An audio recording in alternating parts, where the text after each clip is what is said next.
থাকো তোমরাই হচ্ছে লেখাপড়া যে করো বা তোমাদের প্রতি যে লেখাপড়ার টান আছে এটা প্রমাণিত হয়।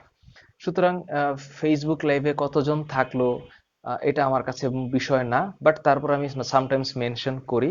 এটা একটা এনকারেজিং পয়েন্ট, কারণ আমি একটা ফেসবুক লাইভ করালে সেখানে যদি আমি গতদিন দেখলাম যে 2.2K পর্যন্ত ওয়াচিং থাকে।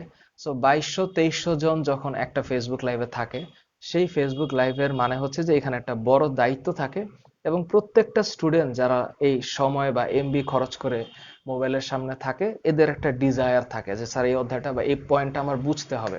তার মানে স্টুডেন্টের সংখ্যা বেশি এবং স্টুডেন্ট পড়তে চায়, এটা প্রমাণ করে। সো এটা একটা ভালো দিক। সুতরাং তোমরা যারা শেষ পর্যন্ত থাকো, এরা যেহেতু প্রমাণ করো যে এই জিনিসগুলো তোমাদের লাগবে।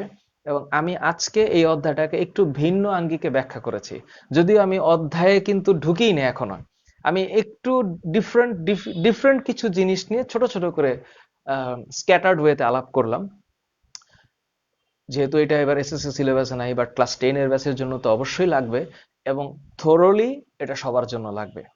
আজকে যেহেতু কেমিস্ট্রি নিয়ে আলাপ করেছি, আমি চিন্তা ভাবনা করেছি যে বিজিএস এর যে তৃতীয় অধ্যায়টা আছে, যেটা নিয়ে অনেকের মনে একটা টেনশন থাকে, অক্ষাংশ, দ্রাঘিমাংশ, দ্রাঘিমা রেখা, সমাক্ষ রেখা, অক্ষরেখা, বাবারে এগুলা নিয়ে একটা ডেঞ্জারাস অবস্থা। অনেকে সময় নিয়ে হেরফেরে থাকে, কত ডিগ্রি কত মিনিট পৃথিবী ঘুরতেছে, কেমনে ঘুরতেছে, কোনটা কর্কট ক্রান্তি, মকর ক্রান্তি, সুমেরু, কুমেরু, এই শব্দগুলো নিয়ে একটু গ্যাঞ্জামের মধ্যে থাকে।